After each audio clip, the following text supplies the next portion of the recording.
Good morning, good day. How are yous? I hope you're really well. That's good.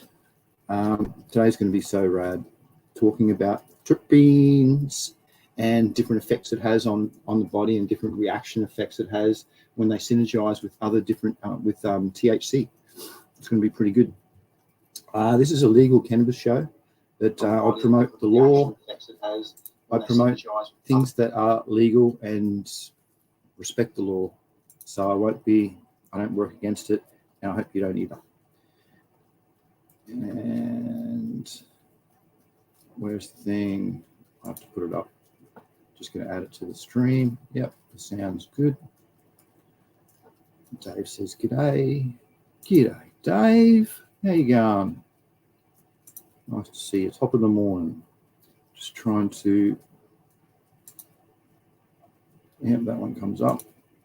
This one's going to be, it's really cool. And the effects, there's a real good study too that I got to go through later on terpenes with vaporizers.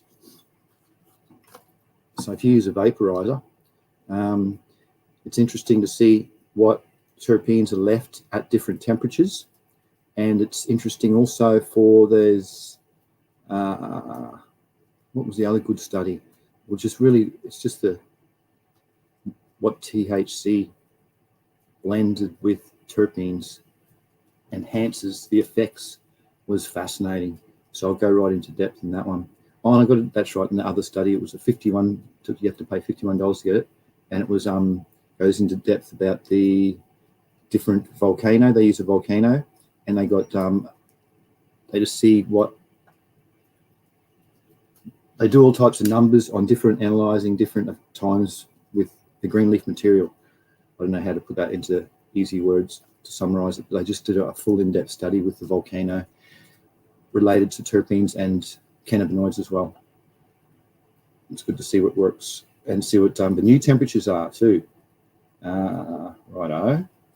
I'll start with some cool news. I've gone back into doing that a bit, so I'm a bit organized. Present, share screen. Actually, I won't share screen first. I'll see if I can make the screen big. You want to see, there you go. You don't want to see me. Well, I don't think anyway. So this is all today's stuff to go through. So there's heaps. Look at it all. First one. Congratulations, Colombia. They're moving towards legalizing cannabis. Congratulations, Colombia. Remember that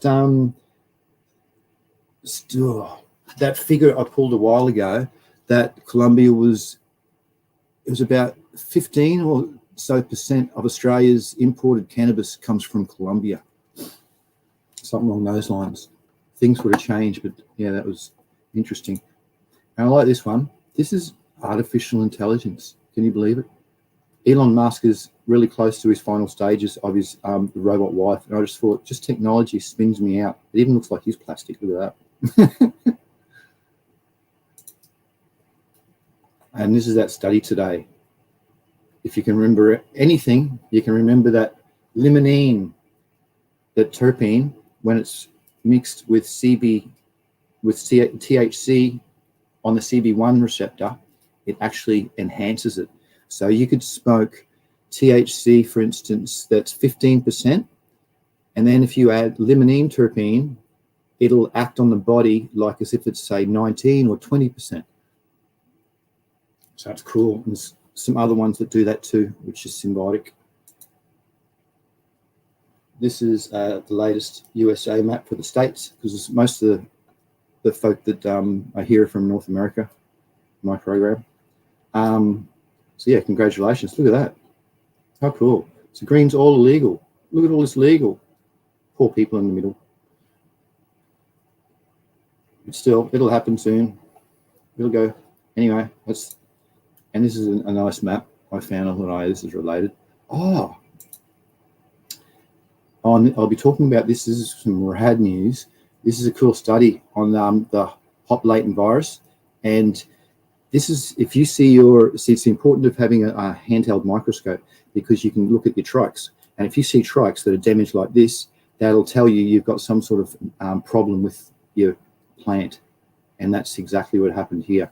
And it turns out that if you go and harvest with this disease, you can still get a result, but instead of 26% THC, you end up with 15% THC.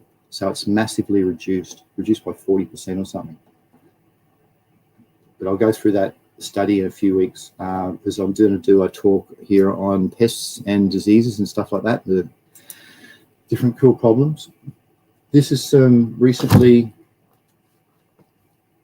new isolated cannabinoids that have been, have been found. So that looks like the trichol, so it'd be CBT, THCP,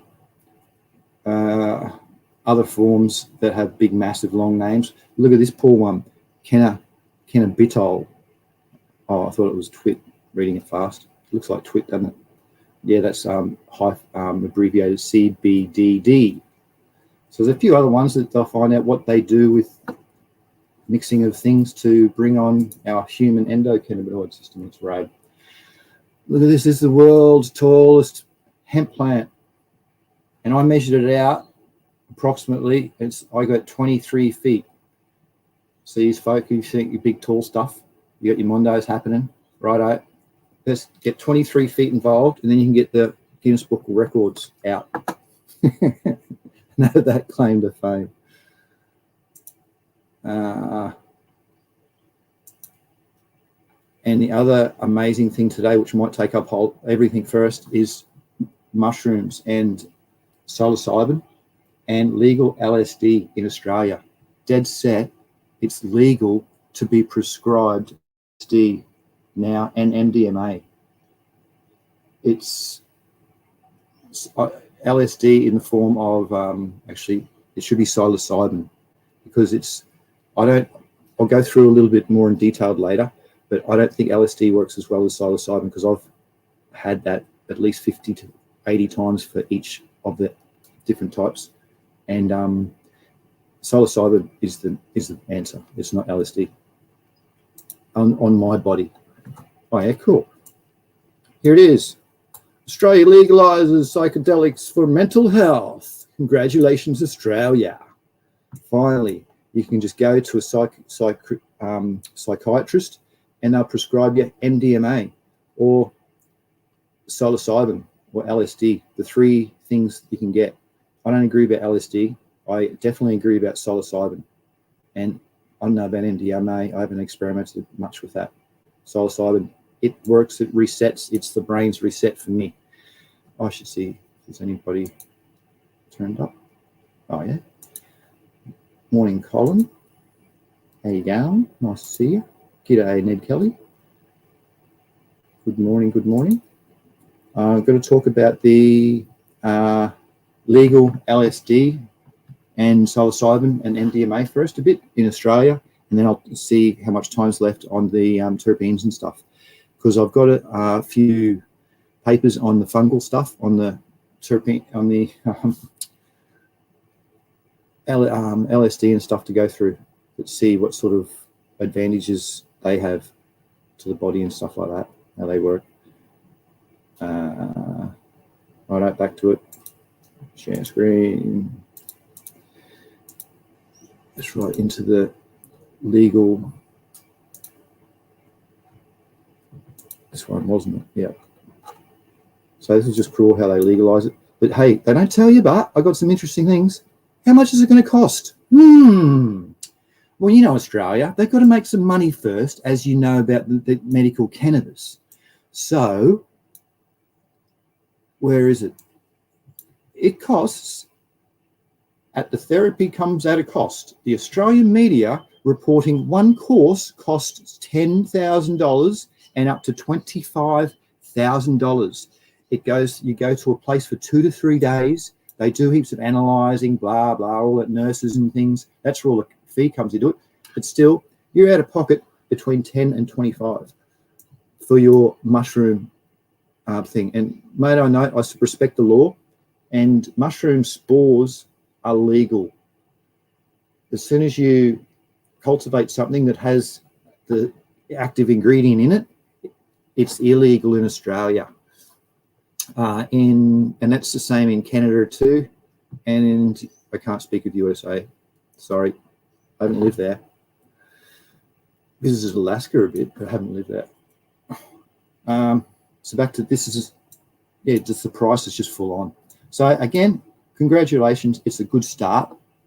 Like the cannabis, it's been around here, I think now for medical cannabis for 3 or 4 years, and it's just starting to get regulated price-wise. They're just introducing some sort of thing that's going to make it affordable. So, all right, that's that one. While Australia is the first country in the world to regulate those 3 drugs, clinical trials also underway in US, Canada, and Israel. So it might be long before it's everywhere because, you know, those folk have actually tried it. It works so well. It works amazingly well. If there's anything I can support, that works way better than cannabis. Cannabis is like a mild alleviant. It's this stuff, it just dead set resets my brain at the right amount. I only support Psilocybin cubensis. So there's 3 different active ones that have the active ingredient in it. I'll go through them later. It's because I can't recall. I know psilocybin is, and I only support Psilocybin cubensis because it doesn't work on how well it's grown or what conditions it's been grown in. It works off its weight, so it's the same strength every time. So that Psilocybin cubensis is very safe in that sense. Other ones, you don't know how much you're getting, and it's can be very dangerous because you can take too much, too little. You know, this doesn't work for me, or wow, it works too much. It's giving me, you know, I keep seeing mirrors all the time, and I don't want to see it. So using the right way. So yeah, as of July 1st this year, 7 days ago, you can go to it and get it legally. This might say about its effects, about the price and that. There it is. Here you go. The treatment is will be expensive. This person estimates that a round of the psychedelic assisted sessions may cost between $15,000 and $25,000 Australian. But to be honest, it's needed because otherwise you're going to get people that won't have cubensis, that won't know about these, or pre-existing conditions in people. There's a few pre-existing conditions you got to watch out for. So with those couple of things, that's where they get the money. How will the drugs be administered? Whatever. Anyway, I'm not going to go into that, but it's good on Australia. Congratulations for having a rad start. Now, where's the study? Oh, here you go. That's what they should look like dried. That's MDMA. But yeah, there's the dried ones. And I used to have them. Could I say that? Is it legal to consume them? No, I better not say that. That's about all. Just do it legally. Cannabis improves lives. This is a slide to show more so about terpenes down here, and how the cannabis-derived terpenes is evidence for analgesia and signs of alleviation from medical effects of things. How we've all got problems in life, so it actually does work. There's a lot of studies now, they can't really rule it out. This is just a cool slide. 50 million limitations. Yeah, because of those, remember that slide? I don't know if you remember, I showed a slide a while ago about the effects of benzos compared to cannabis and the difference in the quality of life, because these might have side effects, but what's the actual, is it going to give you a quality of life at the same time? Healthcare costs. Yeah, that's good. And this is pretty cool. There's actually, I should be going through that chart of the, all right, this is just for this, I'll show you this for later, and then I'm going to go through the more in depth on the medical mushrooms. Do cannabis terpenes interact with CB1 receptor? Well, they do. And a role of terpenes in the CB1. This shows the role of terpenes in CB1 receptor activation was studied in a mixed expression system. So they went and mixed with how they could turn on the CB and off the CB receptor by THC and what else? Some terpenes activate the CB1 receptor by themselves. So just limonene and terpenol actually activate it. So they give the same type of, well, THC activates the CB1 receptor among a few other pathways. I put that up because I knew that would be a question. These are some of the other pathways. So THC is with the TRPV1 and the TRPV2. Remember that it's total real pain version. That's how you can remember that receptor. And it's activated in this one, the CB1, the CB2. So we're looking, so that study today is to see how these ones get turned on, and these are the ones that give us the feeling from the psychoactive THC. Back to it. Yeah, I've got to go through the mushroom thing after this slide. And then the end thing will show what the combination is. So the black one is the one by itself, that terpene borneol, and then the red line shows the combination. If you put THC in with it, what's the outcome on the receptor? So it's enhanced. Right, back to finishing off the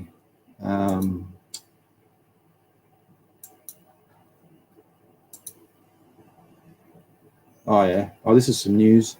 This is to say that the EU, the European Union, has included cannabis leaves now as traditional foods. So they've changed everything. So you can have them as teas and all sorts now, herbal infusions. So it's laws being rewritten. Congratulations, European Union. Here you go. This is the introduction to chemistry and pharmacology of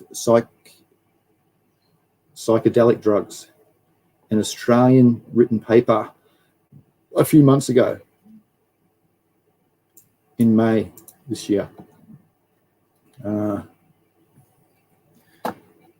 not going to read it all, of course. I'm going to skim it for you. I've got my tablet open, so if you've got any questions, I should be able to see them. Yes. Oh, yeah, like Stony Creek. G'day, Stony Creek.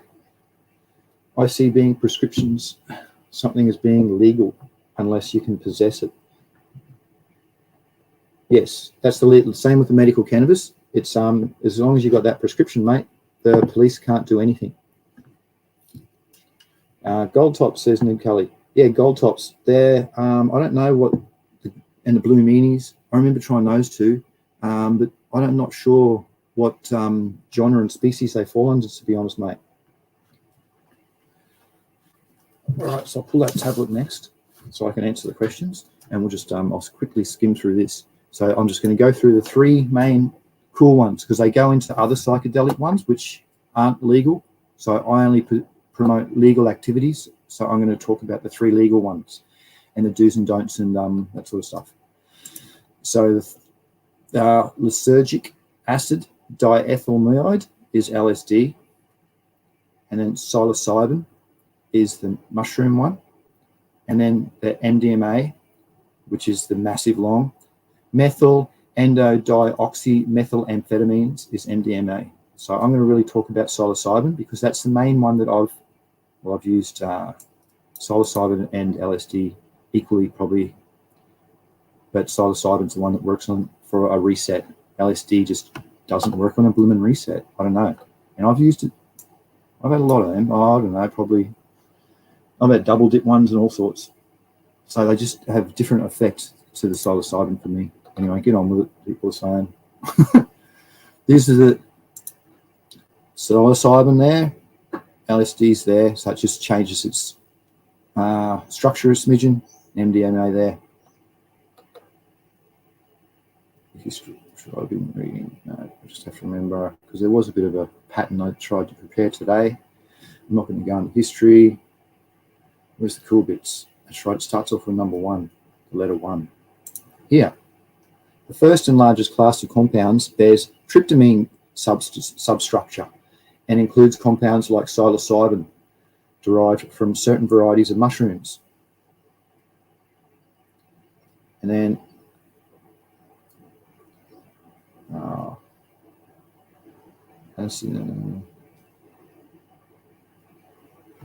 righto. It went on to say the actual different genre of them.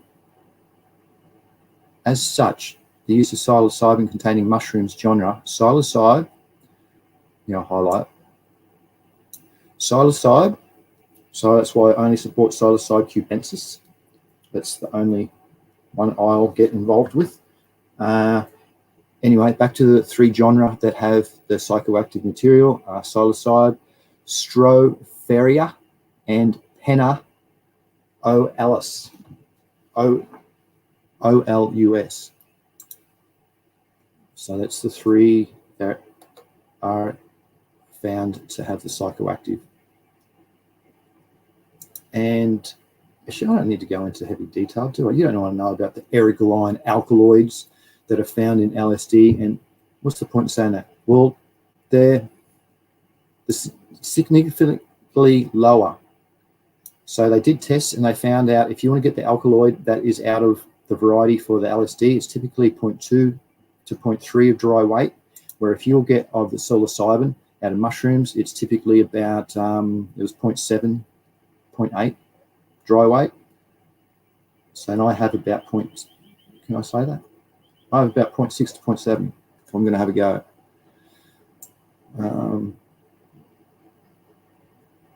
Ergoline pharmacology, modulation.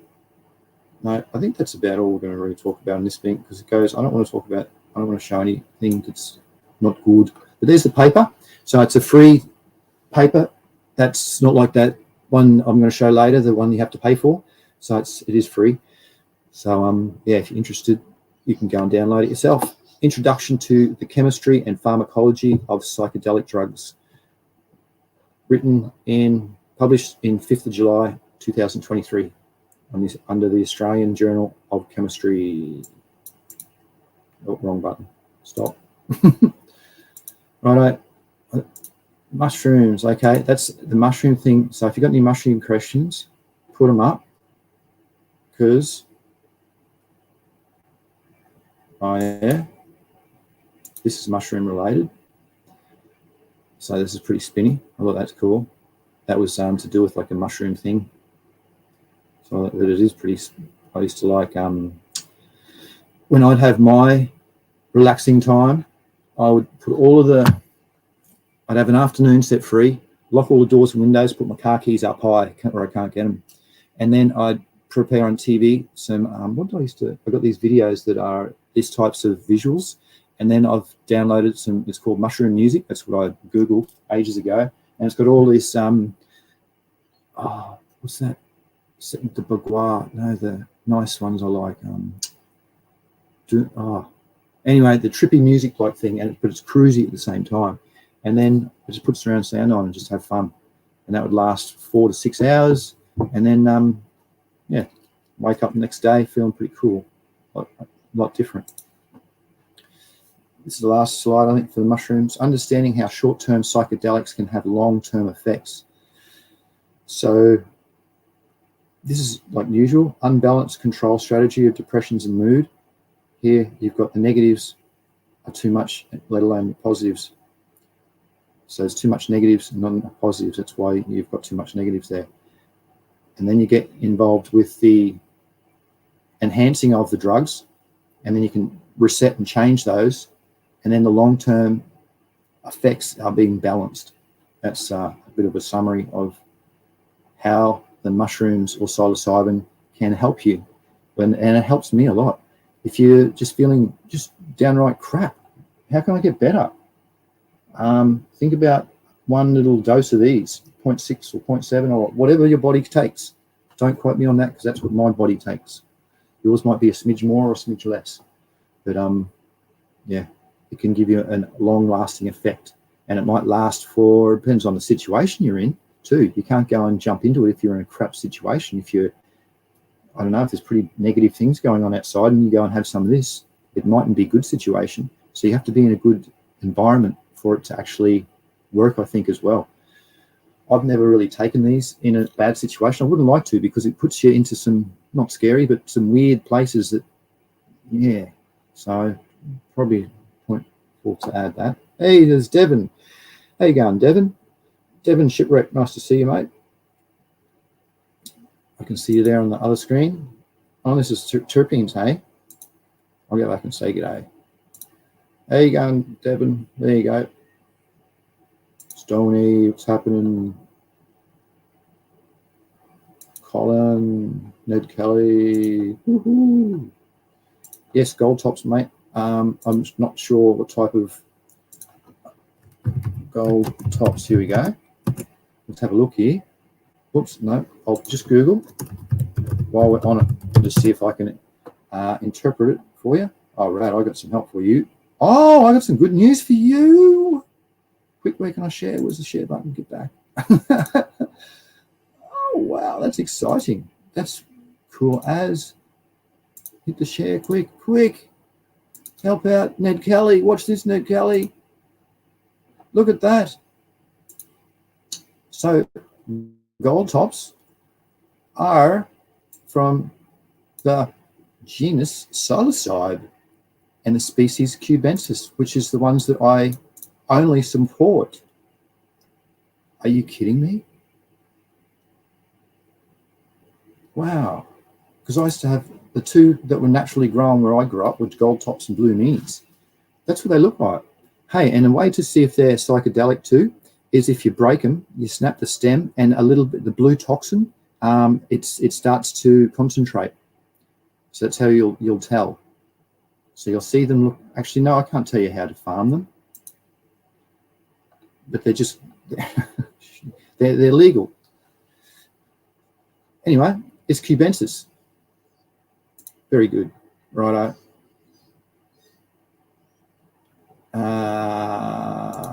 Get back to here because I haven't shown the jobs yet. What's the entrepreneurships for this week? Oh, entrepreneurships. Can of jobs. We've got some art again. So if you're cool with your art, start and do it. Throw some funky things in, and you might get some looked elsewhere. There's some people doing some labeling for cannabis seeds and logos that are quite talented, and they've thrown some old school graphene and things like that, and they're getting rewarded.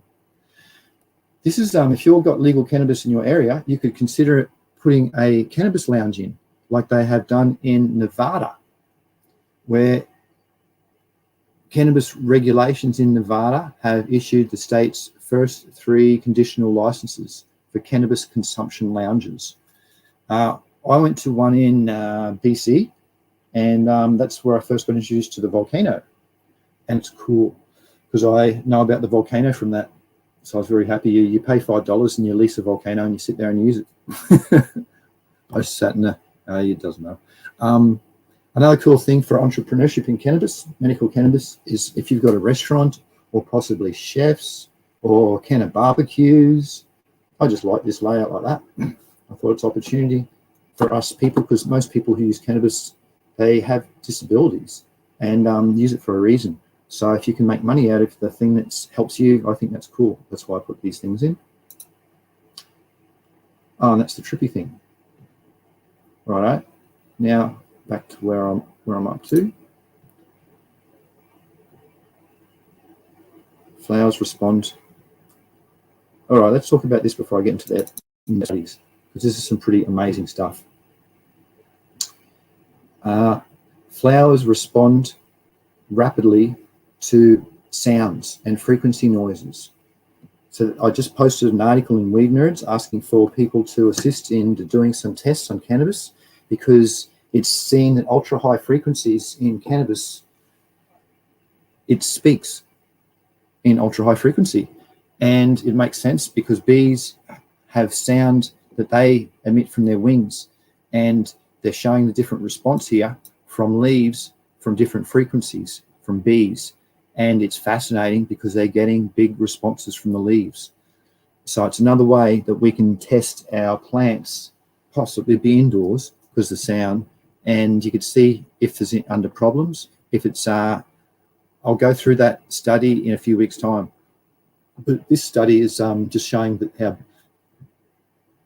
the plants react within minutes and seconds sometimes from frequencies. It's pretty cool. Should I read a bit? This one, the control peaked at Oh, wow, this is as well. It's 159,000 hertz. So this is in the ultra high as well. That's really cool that it relates. And this is, I like the graphics because you can easily understand things quite fast. So at low frequencies, the plants don't respond, and that's what bats are typically at. But at high frequencies, what bees are at, they vibrate and they get responses coming out of them after they've tested them. So this is it's a summary of what this whole thing is. Usually I've heard the plants responding to 200 hertz in frequency when the roots grow towards them. Yeah, not them emitting sounds. So that's pretty cool. What else is there? Oh, this is a these are selected mono and sesquiterpene terpenes together with This is just showing different terpenes found that are under the class of monoterpenes and sesquiterpene terpenes. This will help later. It's sort of come in a little bit early. This was an extraction done from hydrodistillation, and they did a test and they'd seen what they got out of the result. But this is just to classify them later when I'm going to show some charts and slides about different ones will be volatile at different temperatures. So you can see which ones, like the sesquiterpene, last longer than the monoterps. Excuse me. Oh, this is a thank you thing. Thanks for the $5 support for the subscribers. I really appreciate that. $80 gets you a few lectures that I haven't released under my private playlist because I've got thousands of free lectures there for people. $150 would be a 20-minute video call and a novelty gift like a chart or something I've made. And $300 gets you a weekly video call, and that's more so for a company looking to get started, and I can give my educated opinion, or maybe a patient going through extensive doctors. So thank you to all those that have subscribed. I really appreciate that, because doing all this, you can see it does take time. Right, is that it? I think it's going to be left for terpenes now. Just looking through them all. It is. Right, back to it. Oh, there's some PDFs to go through. Still sharing? Yes. Oh, let's see if there's some comments.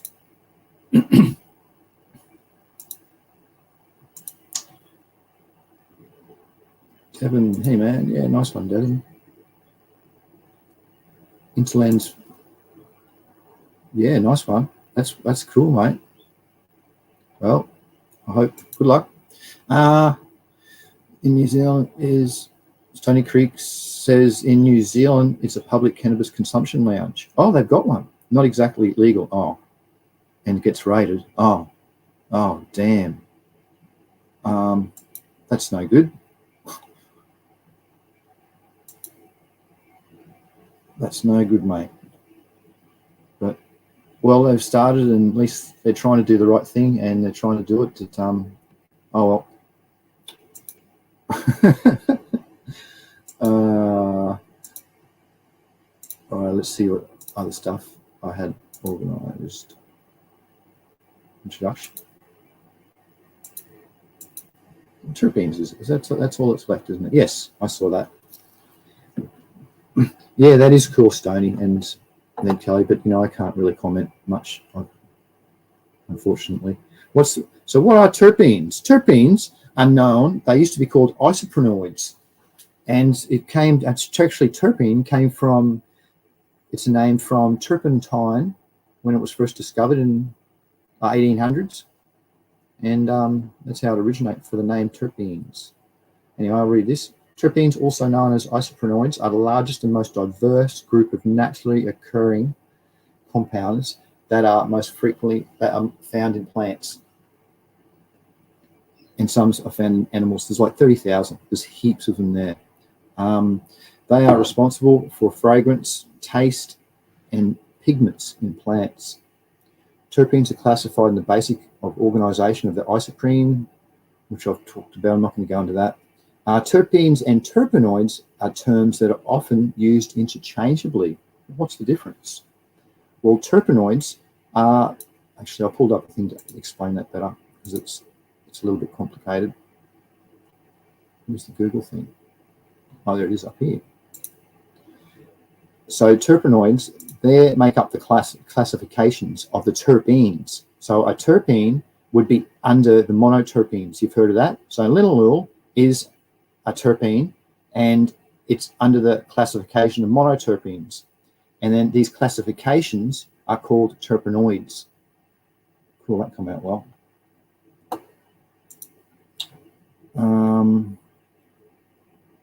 That's all I'm going to read about that, because you all know about how rad. They got so many anti-properties. And each class does different things. They've got different medical uses on each classifications.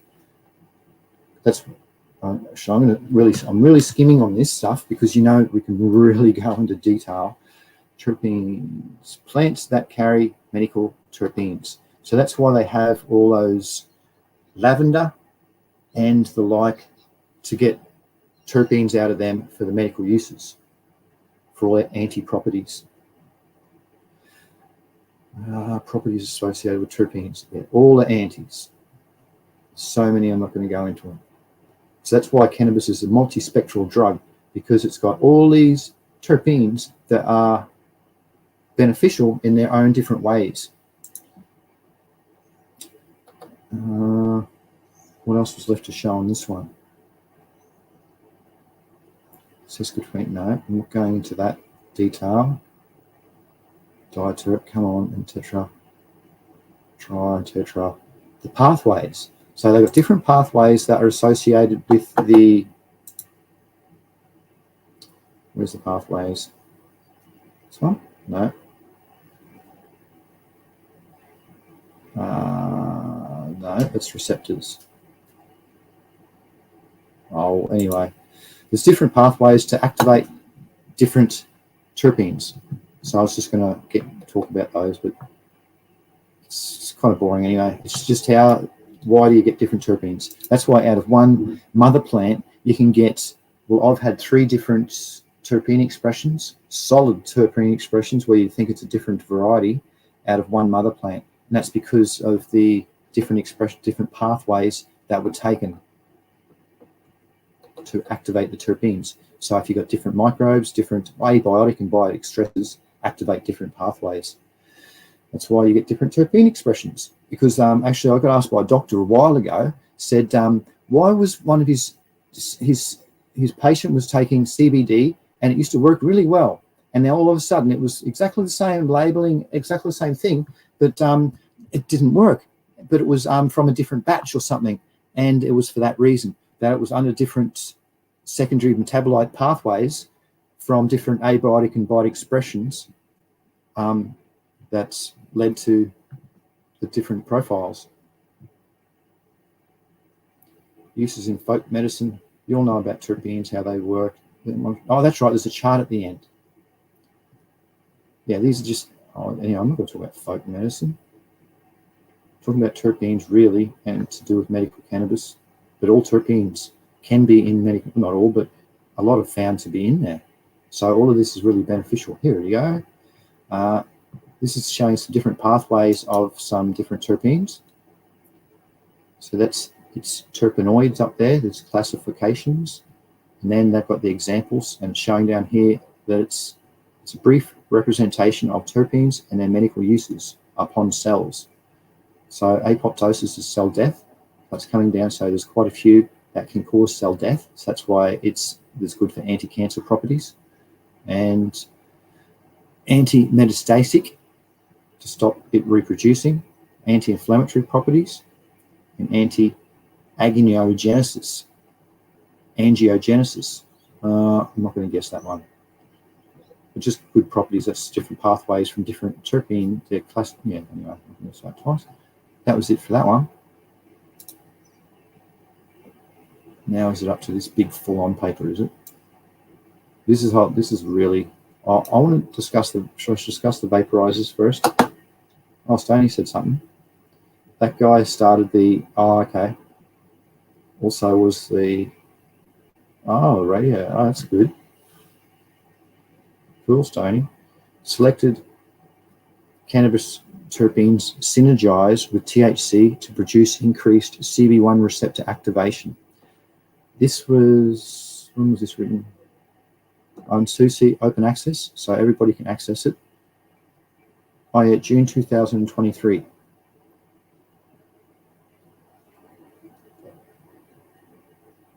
So the cannabis plant exerts cannabinoids, and those cannabinoids act upon the receptors. And this paper looks at the CB1 receptor, which is the main pathway of THC.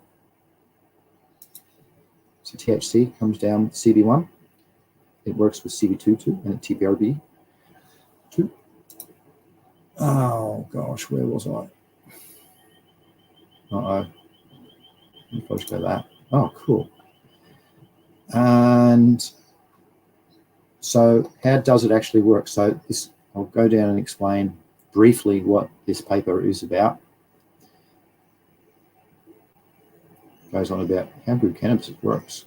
And once it's worked with this receptor, it can be very powerful.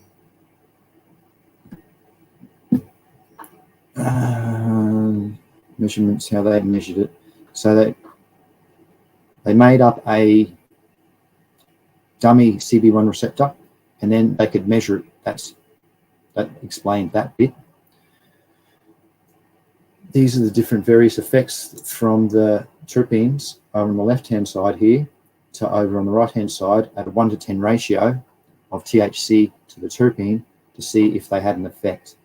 So you can see alpha-pinene, none, but beta-pinene has some effect, but borneol is a synergistic one, which means that if you have borneol plus your THC, it's going to increase the effects of the THC. So there's not many that do that, but borneol's one, limonene is another, and saponine is another as well. So that's why that photo before showing a lemon with limonene, it's possible for, if you've got low cannabis, you can just get some of those terpenes and enhance the effects. The reagents, oh, that's the chemicals used, the amounts that they used.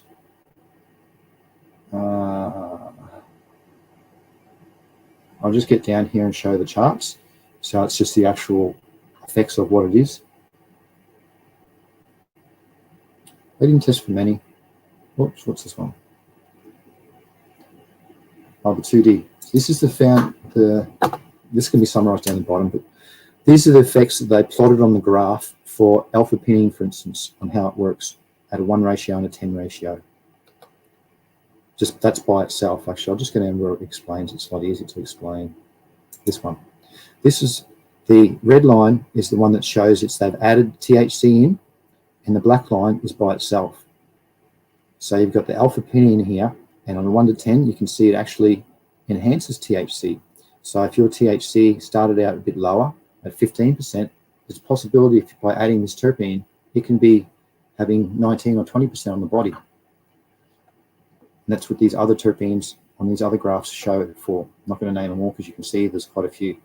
There's the borneol and the limonene, ocimene, myrcene, terpenol, saponine, dose responses. Yep. Dose response curves.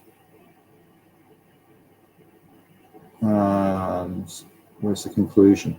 Conclusion, summation of the synergy of the both is what was explained as there was an increasing effect. So the blue line are the line with the THC. So by itself, it's the red line, and with THC, it's gone up. So geraniol, linalool, ocimene at a higher concentration. So it's yeah, pretty cool. Ocimene, remember that one? That's one of the lowest volatile terpenes at 60 Celsius or about 150 Fahrenheit. I'll be talking about that soon. Results. So that's it. There you go. I don't need to read conclusion or read results. I think the bar graphs speak for themselves. Please comment if you would like me to read them, but I reckon that's enough. I was amazed for someone to actually do this test. Mate, this is game changing because it's got everything we need in it. it tells you what is being guessed. It's good, finally, with all this cannabis legislation, legalization, now tests can be done successfully. And I got really excited when I saw this, because to know that, yeah, I'll be trying to promote limonene in my terpene profiles now, where before I always thought, you know, sour diesel, all those ones, it's good, but, you know, but now if I smell it, I'll be hunting that, and from a phenome hunt, if I find it, I'll be trying to extract that from one genetic line and put it into mine, and have that now, because it's it might explain back in the day how land races have so much effect on the human body, even though they had low THC amounts. So it's very cool, this study. Discussion. See if there's anything sitting here. Yeah, that's what they were saying, that the terpene ratio that they tried to do was they tried to represent that of natural cannabis plants, being the order of a 1-to-10 weight ratio. So that's why having terpenes tested is so important, to know that they're still retained, so you can get their full effects, the medical properties. CV1, oh yeah. Yeah, that was pretty interesting, wasn't it? How some terpenes do actively activate CV1. Then you put a mixture in with it and choof, it's on. Terpenes, the THC synergist. I think that's already been explained. Yeah, that was a good summary. To the best of their knowledge, this is the first demonstration of THC and terpene synergy in an in vitro controlled setting related to medical cannabis that have the amounts that would be in medical cannabis. It's cool. Love all these studies. THC entourage effect, is it? It was first coined by Ben Shabat. I think it's a great explanation of what the entourage effect is. While the term entourage might not fit here, the study demonstrates synergist. Okay, well, I thought that was the entourage effect. I might be wrong then.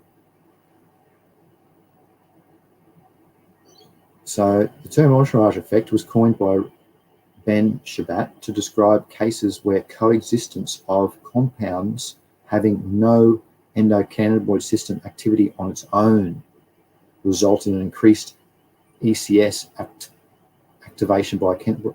Isn't that what it actually is? They just said it doesn't. Maybe I should read the end of the sentence. Including terpenes, including the modulation of the CB1 receptors. The findings motivates searching for such synergies in other receptor cannabinoids, terpene systems as well. Okay, well, I still believe, from my understanding, that it is. What do you think, chat? Is it? I think it is. It's synergy. Well, it enhances. It's the anyway. I'm not going to go on with it. That's my understanding that I think it is. Maybe if you read further, it might go into explain about what it's. That's for those who want to read back and can comment and help me. Here's another paper that was released under. Just shows it all on one page.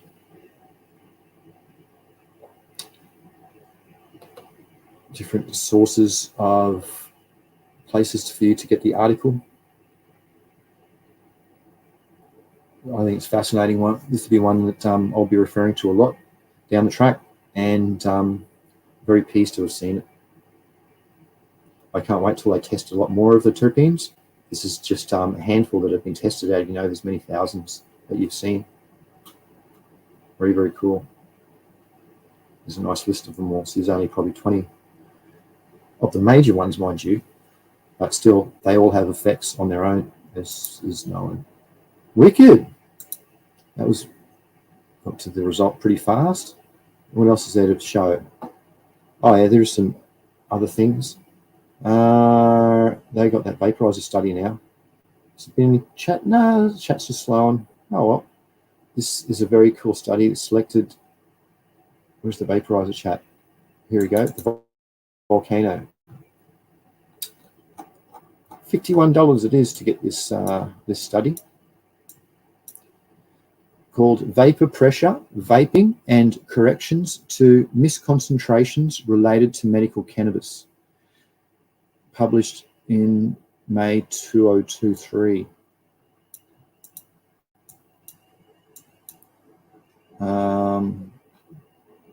So what's it really say?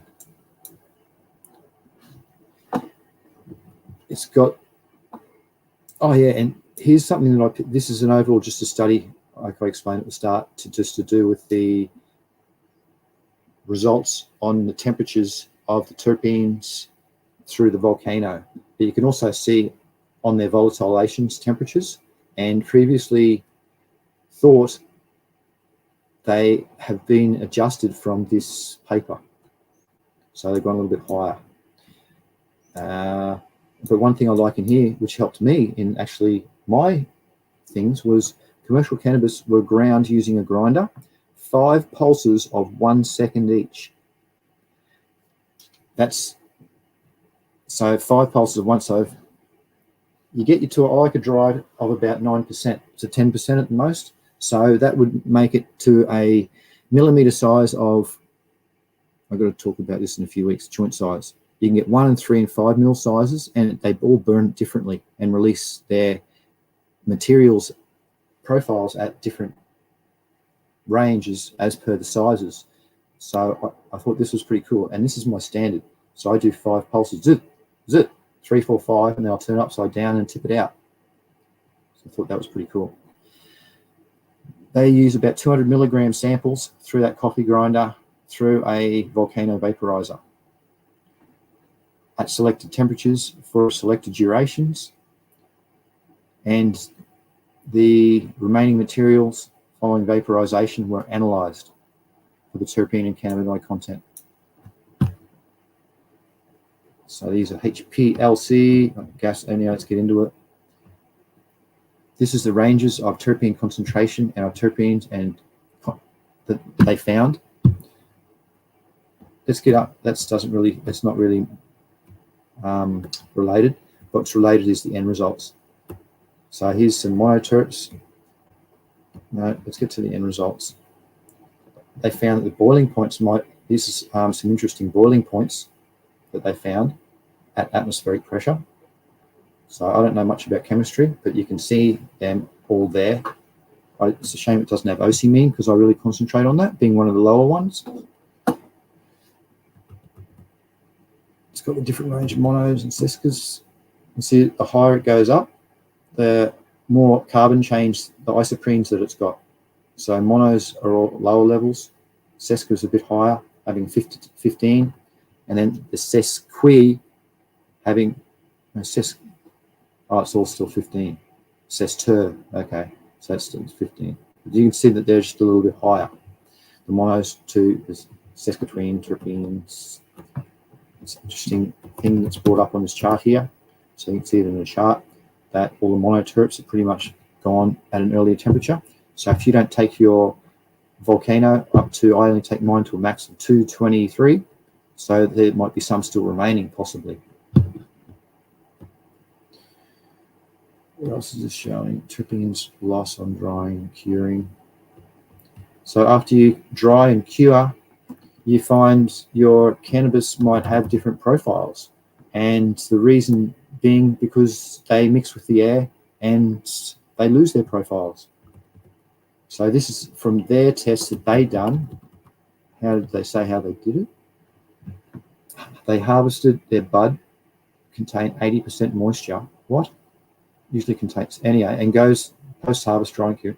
Various methods to adopt drying methods characterized among the different temperatures during ranges from a few weeks to a couple of months. Although conductively at relatively low temperatures, some terpene evaluation takes place. In tables 24 and 25, they show, let's get to the guts of it. In table 4, we have the fresh and the dried, and each shows the result of drying, decrease. Yeah, one of the two doesn't say how they done it. It's a shame. from their methods, you can see that it's dramatically gone down everywhere. It hasn't equally stayed the same, like the beta-caryophyllene. They used that as it's relative to evaporation during sterilization. So a common step in cannabis procedures involves sterilization or pasteurization to reduce bacterial and fungal counts. You hear about some people doing pre-washes and post-washes of buds. Models used incubated or irradiation, steam treatment, or radio frequency treatment, some of which involves heating, can get to at least 60 C. And 60 C is the OC mean, and CBG is vaporized at that temperature. Steam treatment also requires a follow-up drying step.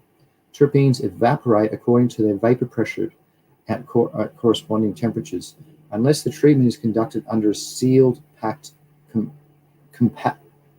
compatible of withstanding the heat-generated pressure. So I understand radio frequency is a way, and microwave-assisted radio frequency drying is a way that's a good technique for post-harvest operations. That was in my post-harvest operations and agriculture course. Microwave, anyway. And see how they don't want to expose them above 50 because of OC mean and CBG. It gets above those pressures, so you just lose your properties. I'm not going to read that one. That's a different extraction. Terpenes and cannabinoids decarboxylate their buds. No. Post-calculation reports. Terpene ingestion by using, here we go, from 180. The Dutch Cannabis College suggests that it's 190 to 210 is the best temperature to do vaporizing at. When I took their pre-course thing to get in, I don't know if it's changed, but I do mine between 190 and 223. What does that recommend?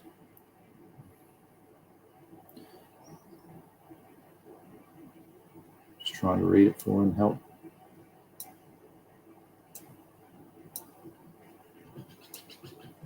So you can, this is sort of showing that at 180, there's losses. Actually, I'm not going to try and interpret that. This is the terpenes that have been used before heating, and then they vaporize it at 20 seconds at 180. Then they vaporize it in the volcano for 40 seconds at 180. And they found the difference of the terpene profiles. So you can see pretty much it's all of the monoterps have gone, but it's the sesquiterps that are left, sesquiterpene terpenes.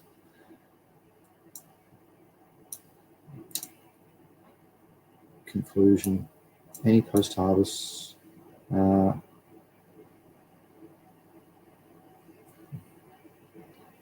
it's a bit confusing that.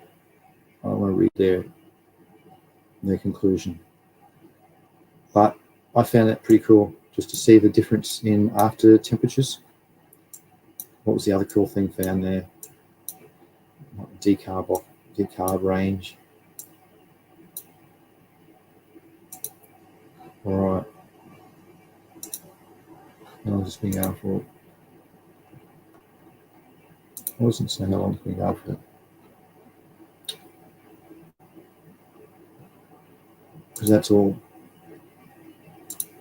I think that's all. I'll just have a squeeze. Yeah, I reckon that's all. Terps, methane. Oh, there's still that thing. Yeah, okay, I'll show you that. It's pretty important, actually. Probably should have been shown up a lot earlier. Oh well.